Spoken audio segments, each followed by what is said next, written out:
bring this up because, you know, this is the thing about, you know, living at home during a pandemic is, you know, time gets a little slippery, y'all. It just does. It's always been slippery for me, let me just be honest. But it's even more slippery now. In any case, we're here together. Oh, there's where the pop rivet went for my phone. So we're going to do a little yin and a little yang. We're starting with the yin. So you can have a pillow like this or a couple of yoga blocks. If you've got two, that's awesome, but you can use one yoga block and something else under your head like a pillow. You can just use pillows.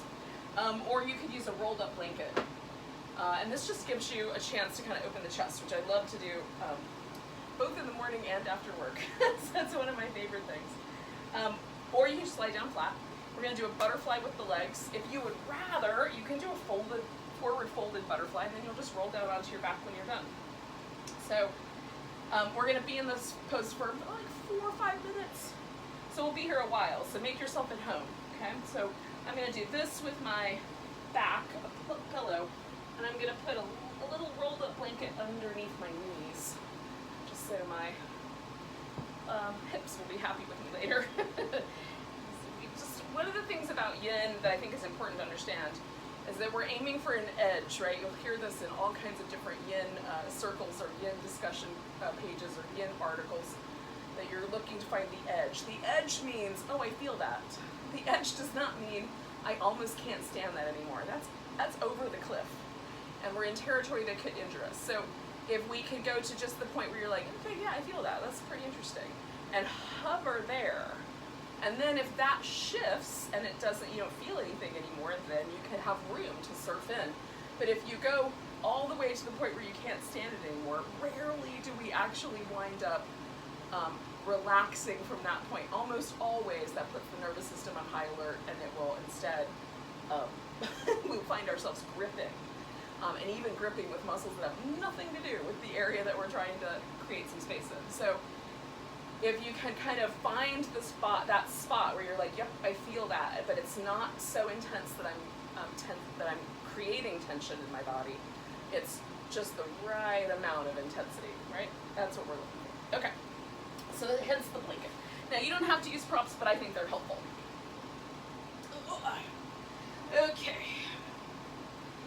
So depending on what you've got under your back, if it's softer, you'll be able to get away with it coming down lower on your back.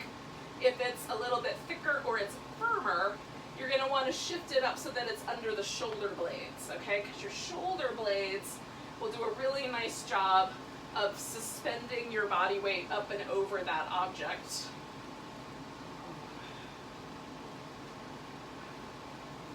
And so we can let the arm kind of drop down over whatever it is that we're on, and that allows a little bit of space to happen in the secondary breathing muscle of the pectoralis minor, and a little bit of a movement in the rib cage that might help release some tension from the intercostal muscles, which give us a little access to a deeper breath.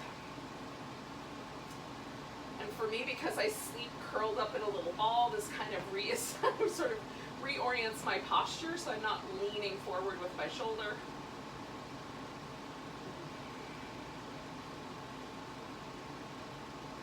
Now, if you go out wider with the arms, you'll feel it more in the larger pectoralis major muscle. If you keep the arms a little closer in, it's going to be mostly the rotator cuff and the other stabilizers of the shoulder that live in the front.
stay for about 1 more minute.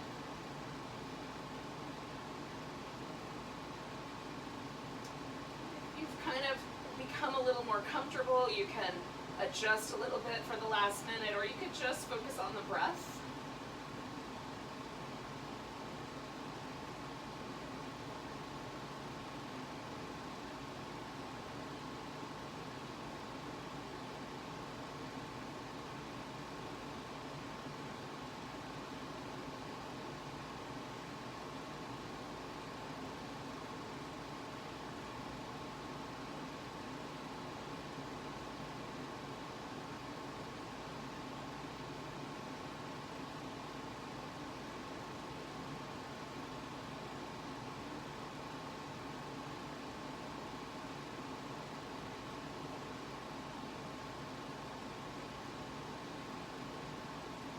A nice big breath.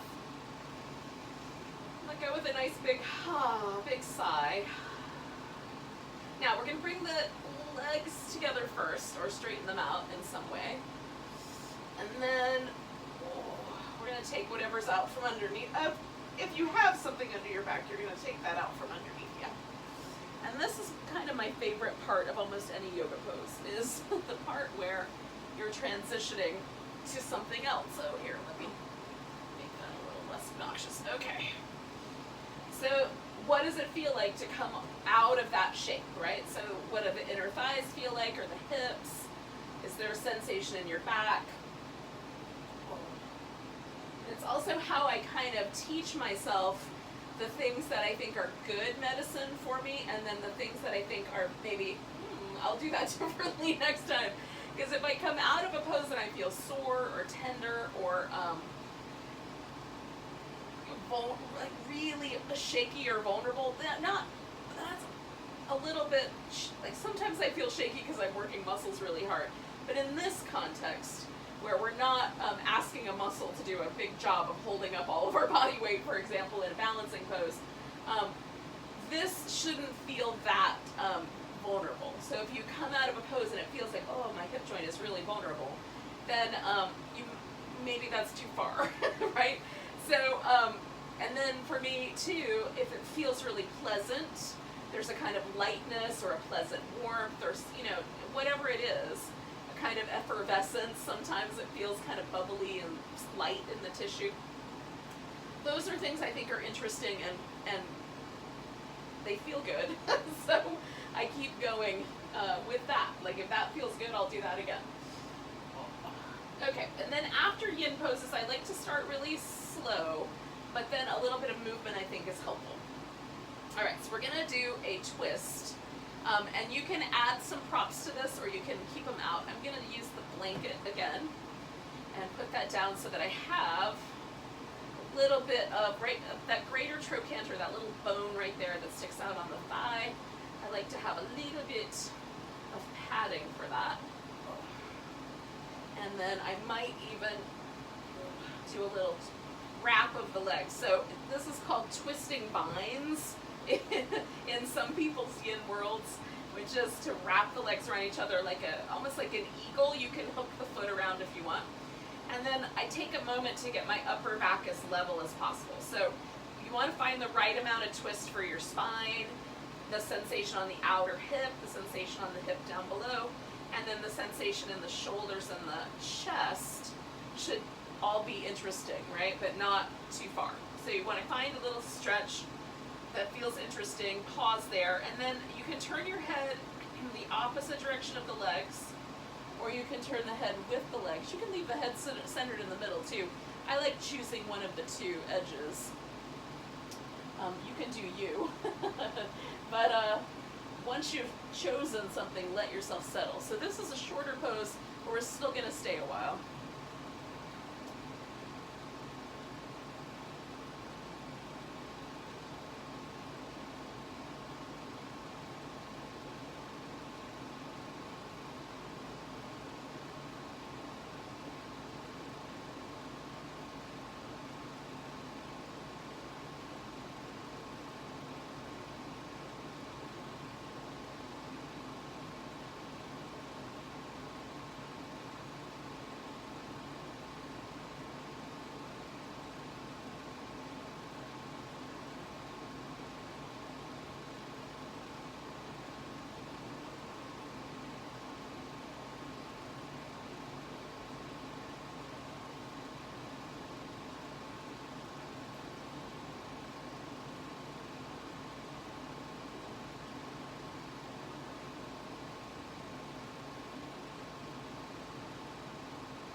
for me, the pose is starting to kind of soften up, and this is kind of the magical point, which is about another minute or so. Is about how long we'll stay.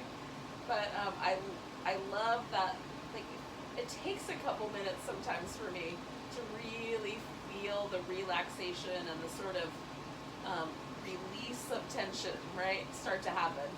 And so the 3-minute mark is often the mark where it's like, yeah, that's starting to get really good. A little over that sometimes is nicer, but at that point, like somewhere as we get near the 3-minute mark is the part that I think is really, really good. So we'll stay just a little bit longer so we can kind of luxuriate right here at that moment. We're getting pretty close to 3 minutes.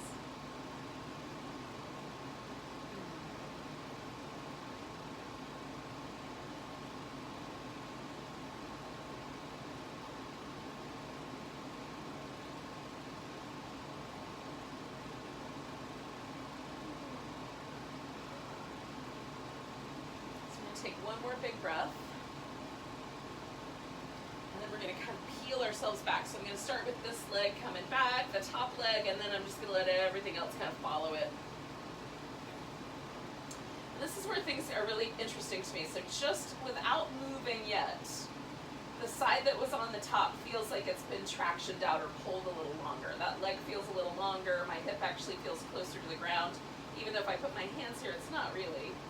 I mean, there's a little bit of a blanket, but otherwise not. But it feels very different. So that's the thing that I'm kind of looking for when I first come out of a pose. Does it feel interesting and pleasant, or is it sort of crummy? So check that out. And then we'll do that on the other side. I like to give myself at least 30 seconds in between poses. A little bit of movement is nice.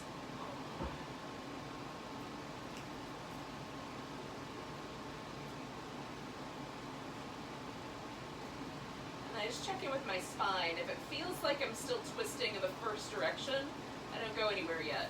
If it feels like everything's fairly neutral, there's weight on both hips is even, everything feels pretty good, then I'll go into the other side. So we're going to do the other side when you're ready. And again, you just kind of wait it out until you feel that shift.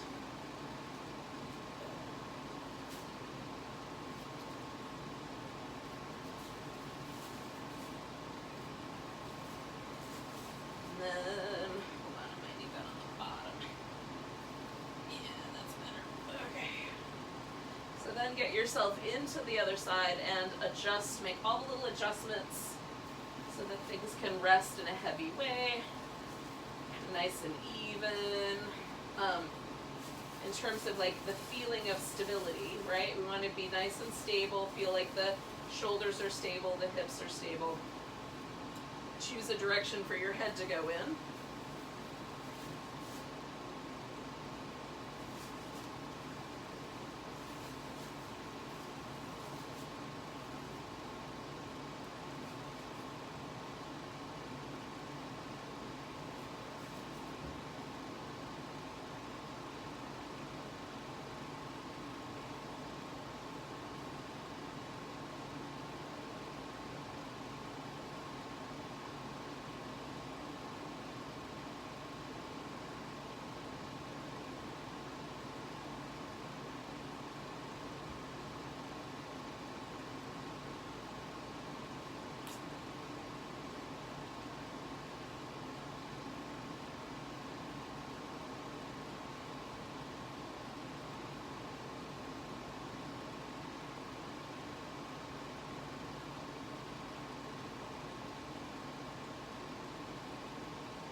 take about 4 more breaths.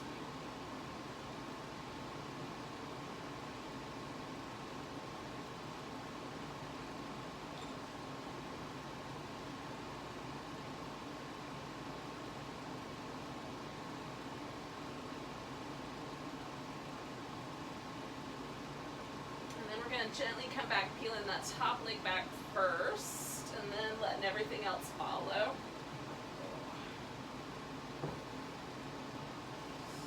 And again, you can just pause for a moment. See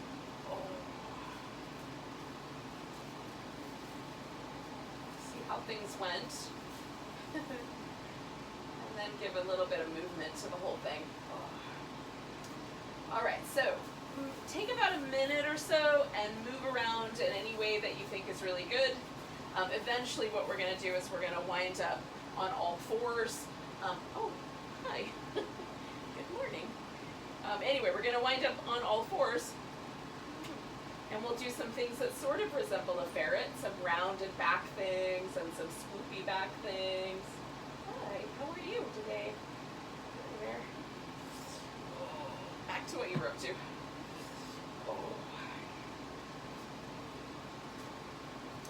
You can make those movements anything you want. So you can do little cat shapes, or you can do sidewinder shapes, some child's pose shapes, whatever seems good to you.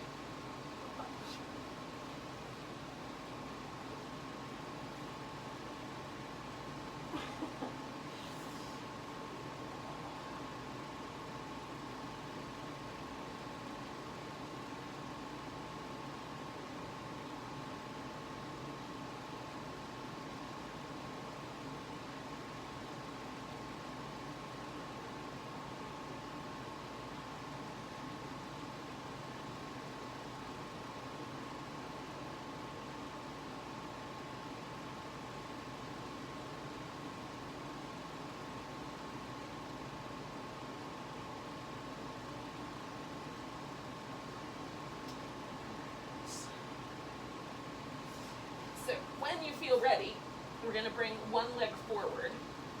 And how far forward you bring that leg is up to you. So you can have quite a lot of stretch on this back thigh. You can have just a little bit, right? So again, the point where we want to start is the point where we feel something, right? And it might be different on each hip. So I'm going to start out a little bit higher up. So you could use blocks. You can put your hands on the floor. I'm going to actually use a pillow to create just a little armrest, basically. Get a hold of it.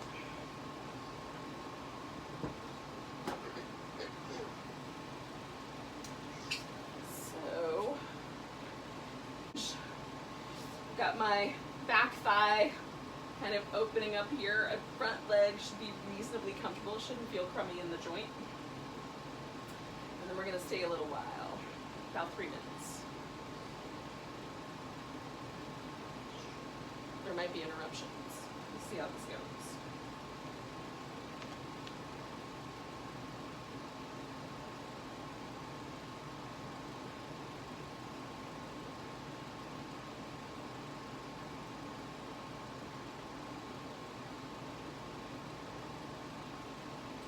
Now for me, the lunge is a little spicier, right? So the poses where you're laying on your back, those are they can be interesting, but rarely are they as spicy as this pose can get.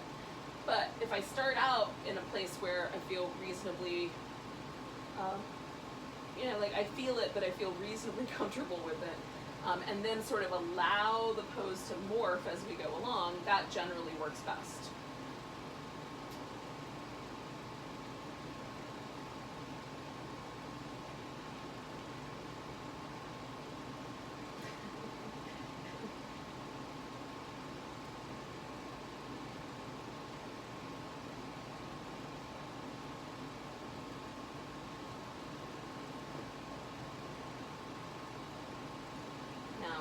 Take another breath, and then I'm going to get a little closer to the ground. I am going to use this pillow for a friend because it helps. But it might be that you don't need to go any closer to the ground. This just shifts, for me, the pose a little bit more evenly between the hips. And now this hip is getting a little bit more interesting, and that hip is also interesting. Try to make sure I'm not going too far. pillow. We'll stay for about another minute here, y'all.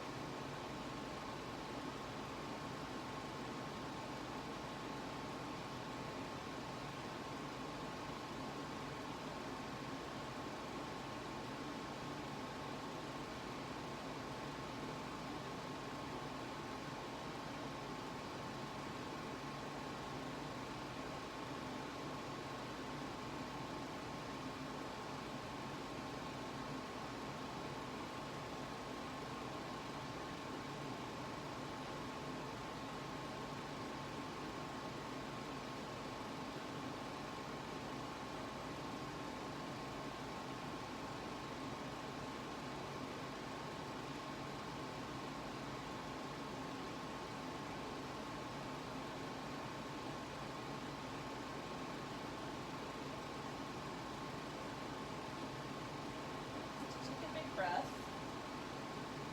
And then we're going to ease our way out of here, and we're going to go back to whatever it is that you were up to earlier. So whether it was a little bit of cat shapes, or some child's pose, or whatever that thing was that you were up to. Sometimes you can just change your mind and do something else if you want. Like, you don't have to do exactly the same thing.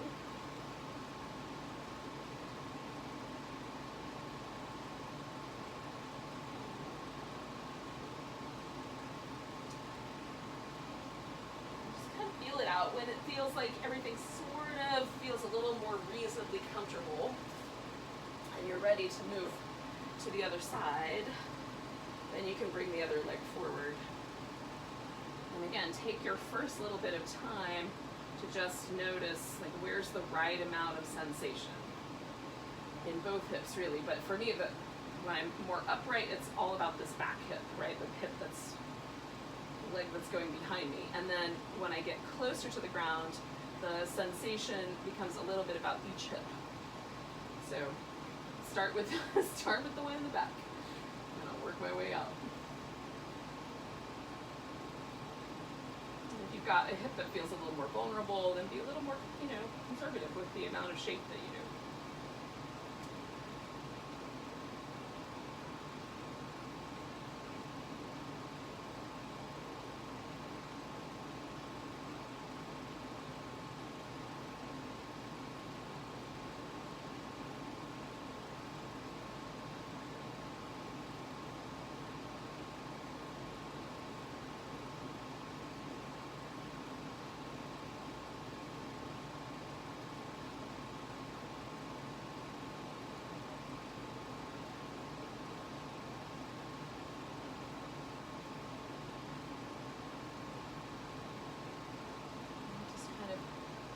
Paying attention to the very details of how my body responds. Like, if I go a little further in, does anything tighten up? Does it feel a little dicey? I'm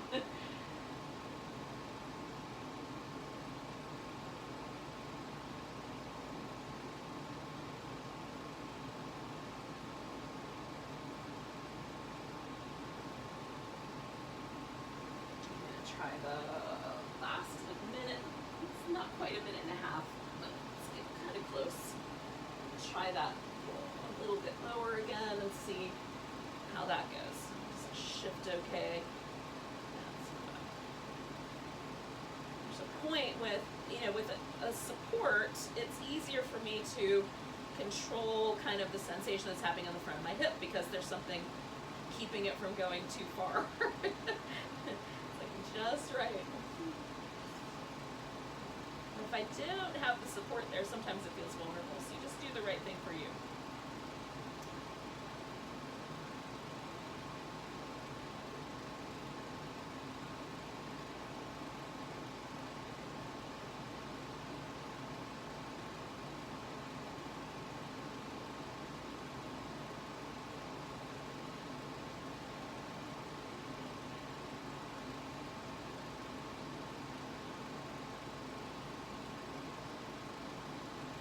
For about 4 more breaths.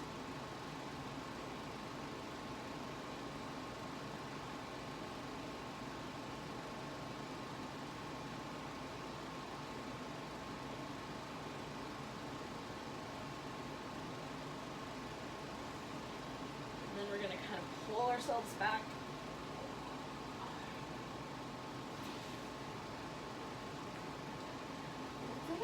You can take again another moment to be in some cat shapes, or I'm going to do some child's pose for a moment.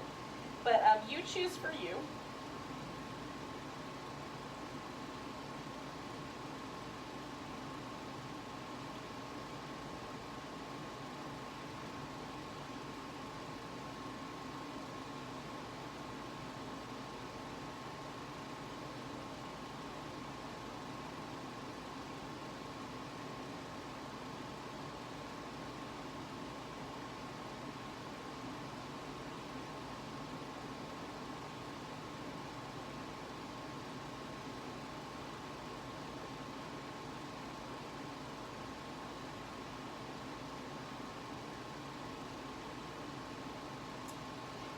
Now, that pretty much ends the kind of yin portion of our class. So we're going to do things that are a little bit more flowy, a little more active, starting with downward facing dog.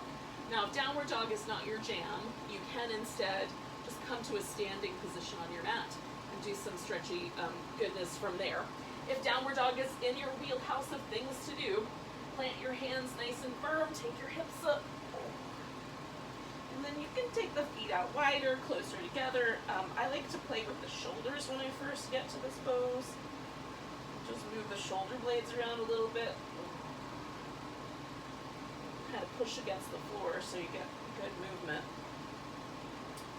And then find like a spot that feels like it's pretty well balanced on your back. And then you can shift your attention to your legs, hips, do kind of a crouchy dog. A straighter leg dog, walk in place, that sort of thing.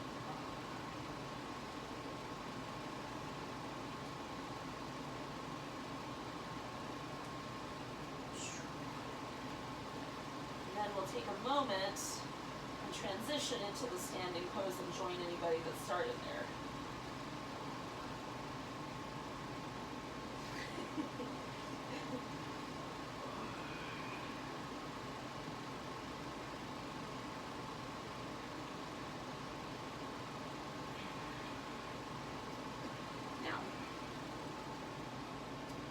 Mountain pose to me is kind of like the standing equivalent to the laying on your back in between poses. Like, it's a great moment to sort of check in and see how things are going and how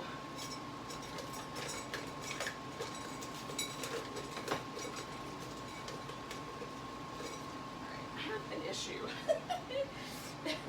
My issue is that I lose hair things apparently regularly. Anyway, all right, I'm just gonna go back to a knot. So once you get to your mountain pose, just pause for a moment and feel.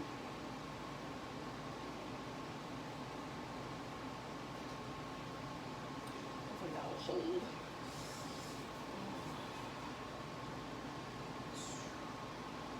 Spread your toes out. And try to feel like how does the weight kind of distribute across your feet. Can you bring an even distribution, big toe to little toe, front to back, a little soft in the knees so we're not locking things out. Can you relax through the shoulders? So one of the things I think is really interesting is a lot of us are taught this mountain pose where you turn the arms out. And that has always felt really wrong. And then when it occurred to me one day why. And that's because really my first sensory introduction to this pose in terms of the feeling of what I think it should be comes from Qigong, which is, this pose is called the earth posture, right? In the English translation, I guess, the earth posture. And that implies a very different sort of pose than this kind of armored up, arms open, chest hard, shoulder blades drawing together kind of shape. So with the earth posture, with most of the Qigong postures, you're trying to create a balance between effort and effortless. And so for me, the posture should be softer, like the effort is in the core. So there's a little kind of focus on the dantian or the lower sea of energy. So So anyway, it's a different way of approaching the pose. So try it my way or do it your way, either way. But notice the choice.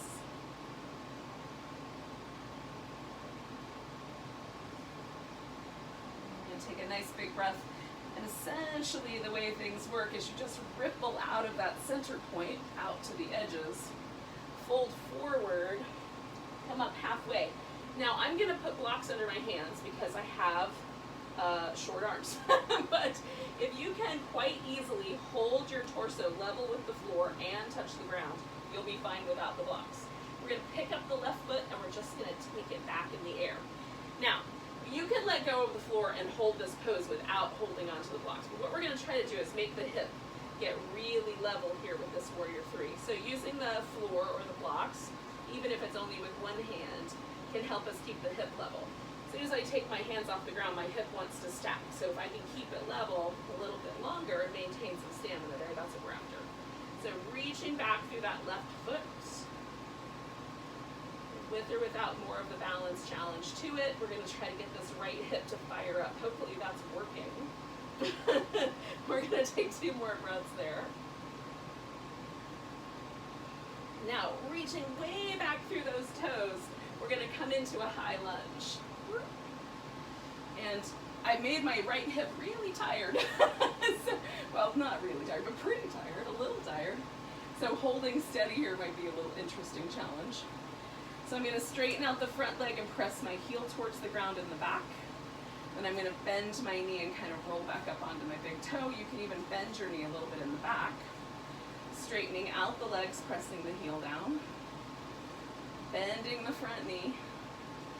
And maybe even bending the back knee a little bit. And then one more time. Straightening out the leg, pushing this heel down to some degree. And then I'm going to come back up to the top of my mat with just a step. And then pause for a moment and feel if there's a difference between the right side and the left side of the body, legs especially, but it could be anywhere else. Doesn't even feel like my feet are even, but if I look down, they are. Okay, so finding that mountain pose again. And again, you can choose your way. Just make it a choice and not something that someone told you to do. Either from me or from someone else. Like just find it for yourself. See what's right. Take a nice big breath in, almost like you're rippling up out of that low belly energy. Exhale, fold forward. Okay, so same idea. So you can put your hands on the blocks or on the floor. We're going to take that right leg, just reach it on back there, and level the hips. So we're holding steady. Oh, you want to play, do you? How about kisses instead? How about kisses instead? That's not the same, is it? Not the same at all, human. Okay, level hip. Maybe you could balance a creature if it was level enough.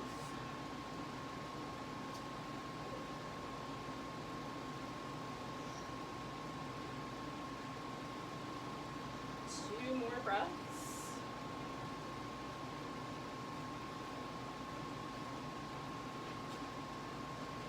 Okay, so I'm going to come down to the ground. I'm going to rescue creatures. Unless they don't want to be rescued, that could be fun. Come here. Come here. All right, up. Are you getting higher?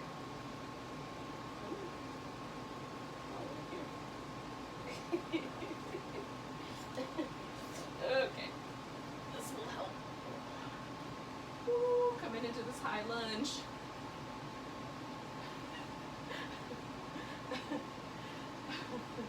Which way you're going? Oh my goodness, that was a ride. That was a ride. We haven't had a ride like that in a while. Okay, so finding this high lunge. Stretching out the front leg, trying to see if that heel will go down. I don't know that that was a game that ferrets want to play, but she wants to play games. Straighten out the front leg, press the heel down. Bend the front knee, see if you can bring just kind of a sense of stability there to your pelvis. And then one more time, we're going to straighten out the legs, kind of press the heel toward the ground. Coming back into this lunge. And we're gonna step ourselves forward and find that mountain pose again. This one feels a little more even, but it definitely still feels really strange to come out of that pose right into a mountain. Kind of interesting lightness to the legs. Oh goodness. Okay, so we're going to take all the weight into the right leg, we're going to take the left leg, and this time we're going to bring it forward. Now if you want to hold on to your big toe, you can. You can hold on to the knee, or you can just let yourself balance.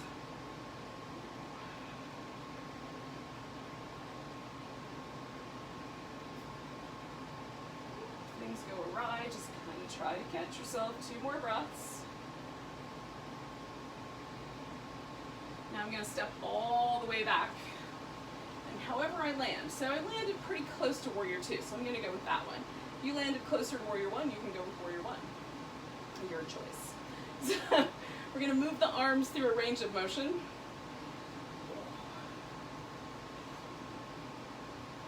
So I'm going to sweep the arms up, lace the fingers together, press the palms away, let go, sweep them back. 2 more, sweep them up, lace them together, flip the palms away, take them back out. Last one, sweep them up, lace them together, different finger on top. And then bring them out. Now I'm going to straighten out my front leg and take myself to triangle pose.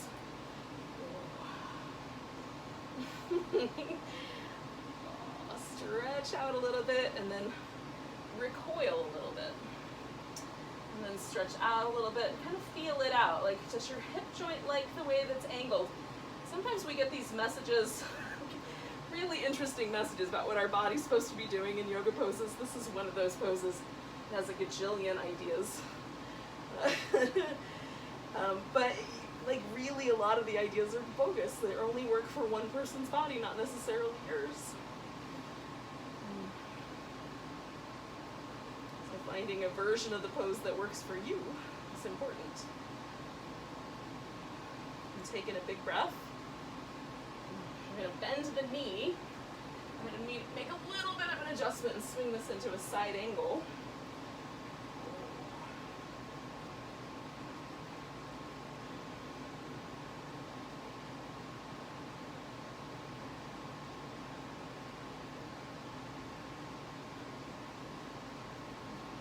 And then we're going to transition this into a wide angle forward bend. So I'm coming all the way around. I'm going to bring the blocks with me in a second. I've done things with my right hip I haven't done with my left hip yet. So I'm just going to jiggle a little bit. And then I'm going to take these 2 blocks. Now if you don't have yoga blocks, just do without. You can put your palms on the floor. I'm going to use my elbows, which is why the blocks are helpful. And I want them far enough out that I can kind of lean back into this almost like downward dog.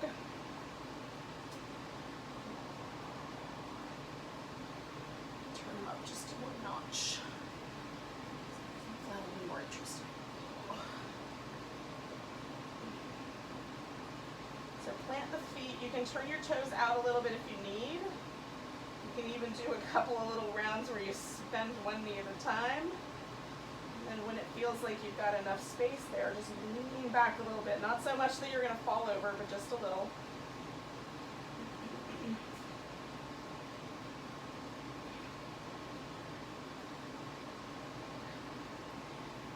Right, yogis, so we're going to take ourselves either to downward dog, and if you want to throw in a vinyasa, you could certainly do that. Or we're going to take our feet together and then come all the way up to standing. Give yourself a nice big stretch. And then take yourself back to your mountain pose. So if you do a vinyasa, just finish that. Come on back up here to the top of your mat. Find yourself in your mountain pose, feel it. And then we're going to shift the weight again into the left leg, bring the right knee up, and again, you can hold onto your big toe, hold onto your knee, or just let the leg hang out there. Trying to hold as steady as possible.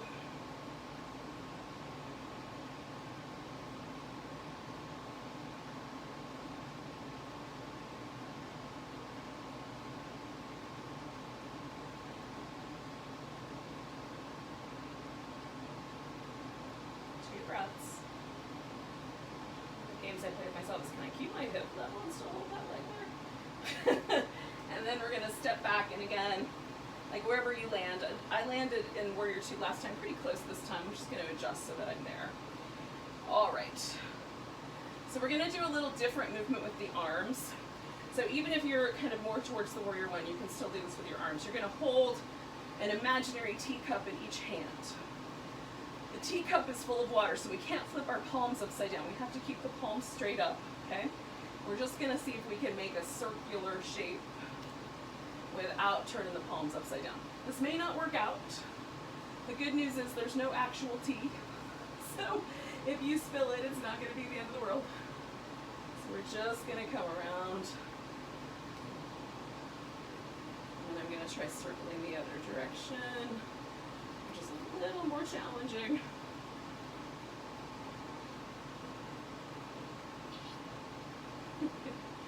At least if there were real tea, it would be more challenging. Come on back to reverse warrior. Oh, and then we're gonna come into a triangle pose.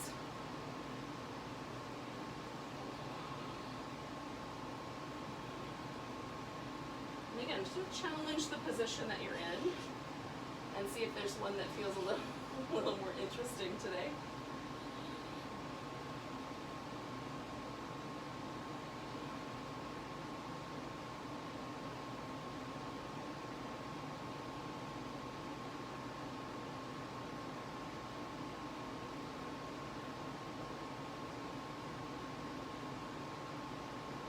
Take a nice big breath. I'm going to morph this into a side angle pose.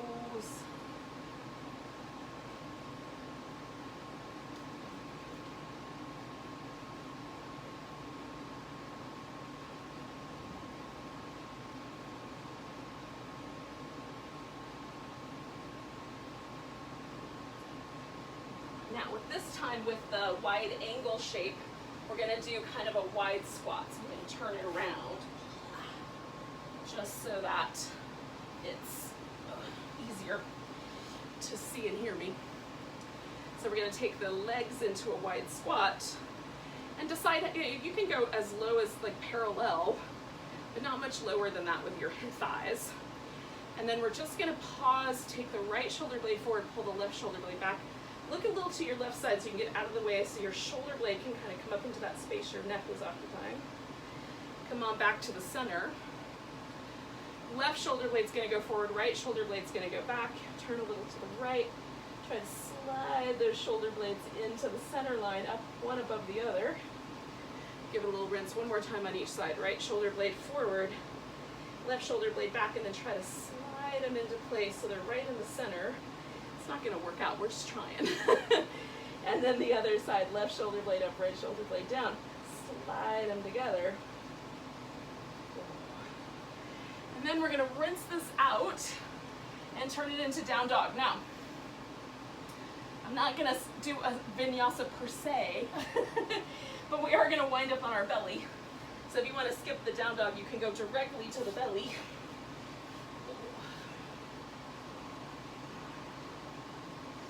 So coming forward, and when you're ready, coming all the way down.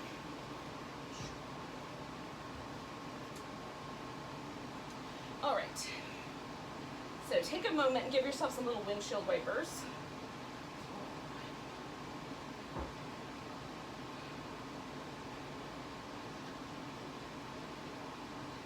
And then we're gonna press the legs into the floor, hands kind of high, come into cobra. Back down, slide the hands back a little, press the palms into the floor, press the legs down, lift into cobra, broaden your collarbones. Again, slide the hands back one more time, lift into cobra.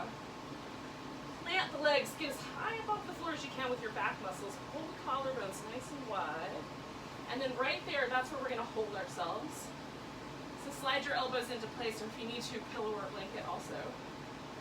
And then drop your chin. And essentially we're just gonna trace a little line with the chin up over the one collarbone. You might be able to see your toes behind you when you get to the edge. Come on back up over the other collarbone, same notion, okay? So we're just gonna trace a line up over the collarbone, and down, and up over the collarbone, down with the chin. We'll do that twice more.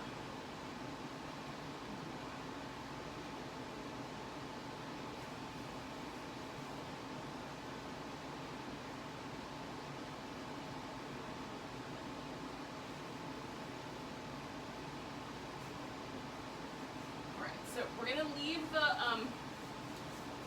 right arm on the ground. You're just going to stretch it out. I need to make a little bit more room for myself here. You're just going to stretch your right arm all the way out, and then we're going to roll onto our right side. And then you just want to make sure you've got room. You're not going to run into any furniture. All right, so I've got hips on top, my shoulders are on top, and I'm just going to pause like this and hover both my legs. Lift up through the right side waist. You're going to take your toes and point them in opposite directions. So you've got an external rotation of the thigh, right? So there's this little, again, this greater trochanter, this bump right here on the thigh. If we turn that down so it goes into the glute, that's an external rotation. That's what we're gonna try to hold. Now, you can put your bottom leg on the ground if this is way too wobbly, but we're gonna see if we can just pick that top leg up and make a little circle with it using the core to hold us steady. We're going to target those same muscles we were targeting with our balancing poses, but now with a little movement practice. Keep lifting that right side waist up if you can. Pause right there. Now bring your heels back together for just a second, and then you're going to rotate so that your toes come together and that greater trochanter sticks up. So now we've got that bump on the side of the thigh really visible or quite prominent, and we're going to lift the leg, try to hold that internal rotation and circle. And this one's harder for me to hold stable. It's not as big a movement. I have to use more of the muscles closer to the pelvis, so I really have to exert some serious action in my abs to hold this stable at all. So hold and steady, yogis. And then I feel this one a little more in my inner thigh and right there in that internal hip rotator area. Okay, 2 more. Keep that little bump high. All right, so we're coming on down. Now we're gonna take this this whole thing and turn it into a little movement pattern with the elbow and the knee, okay? So again, I'm gonna try to hold stable. I leave my bottom leg a little on the floor, and I might even bend it slightly to create a little more stability. I'm gonna bring my left knee to my left elbow, or as close as I can get it, and then I'm gonna stretch it out, okay? So bring it in close. Stretch it out. Try not to let anything else jiggle. Bring it in close. Stretch it out. Oh, don't let it jiggle. Sometimes jiggling is impaired, and just it is going to happen. Jiggling happens. We'll do our best. Okay. So when the knee comes in this next time, I'm going to get hold of this leg. So you might just hold it down near the bottom of the leg. You might use a strap, or maybe you grab hold of your big toe with your peace sign fingers. And then I'm going to try again to straighten this leg out, maybe even hover it and try to hold myself steady here without losing my balance.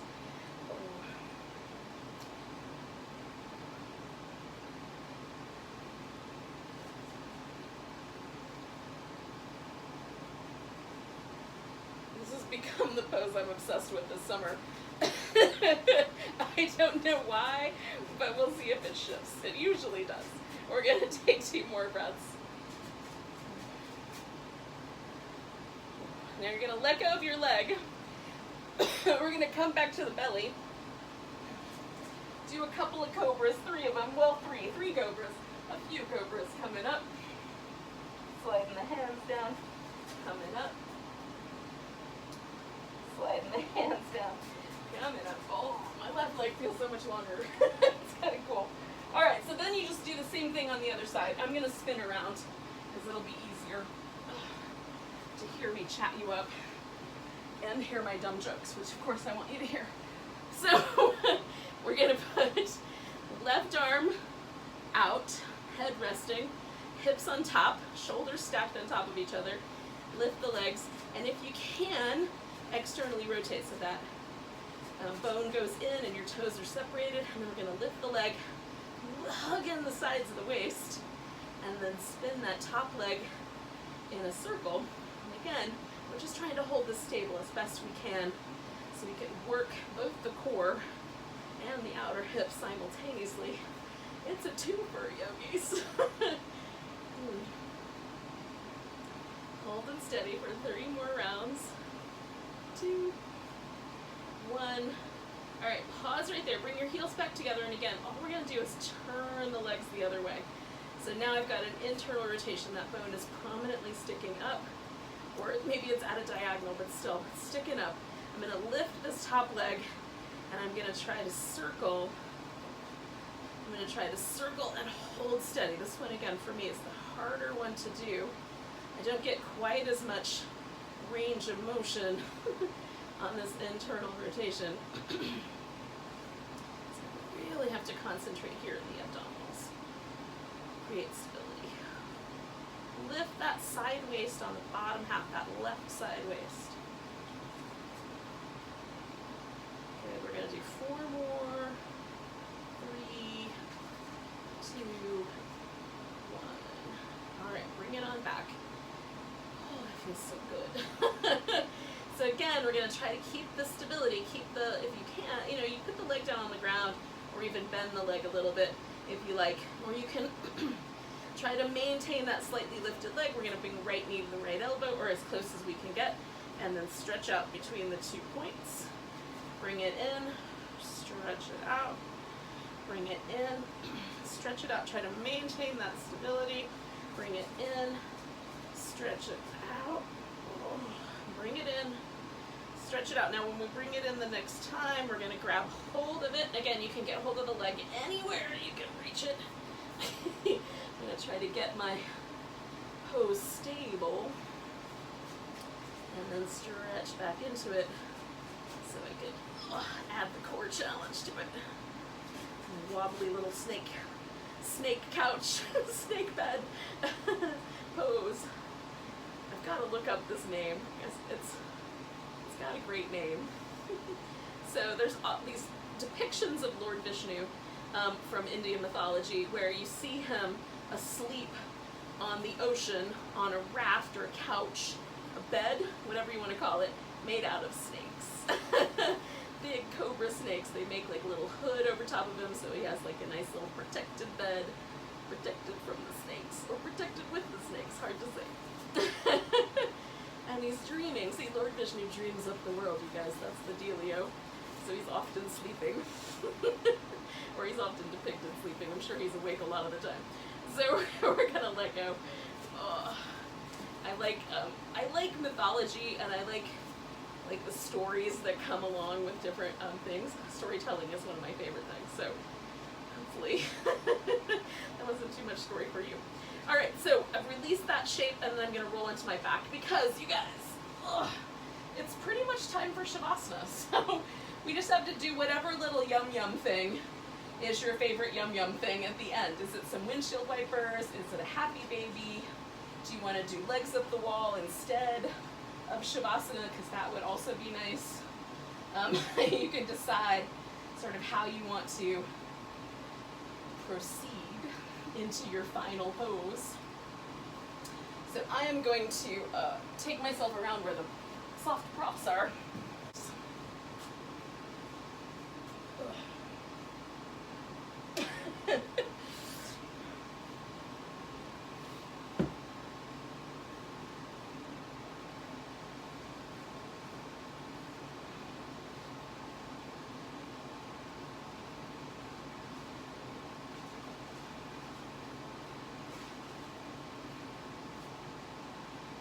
Alright, so once you've chosen your final relaxation pose, all you gotta do is get in it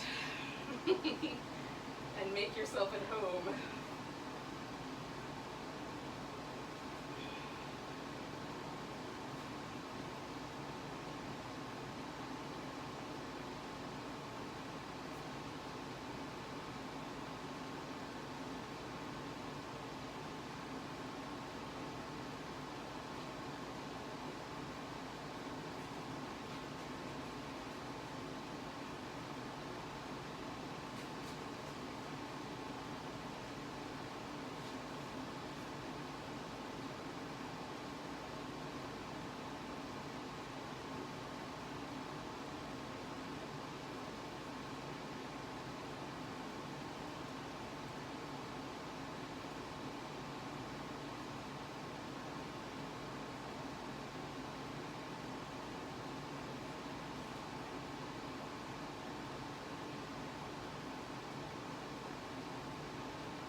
piece without moving yet. Just notice your breath.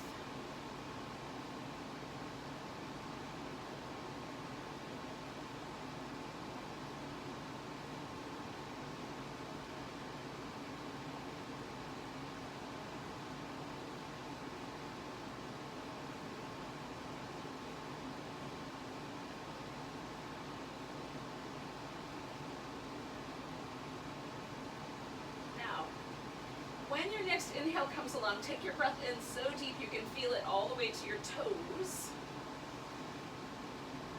Let go of the big sigh. And then take a moment and wiggle fingers and toes and wrists and ankles.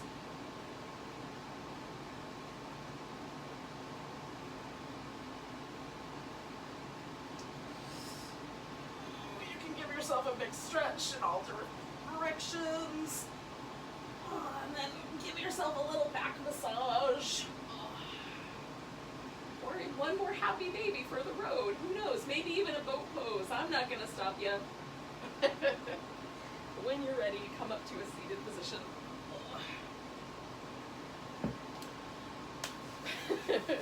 Thanks for joining me today for a little yoga.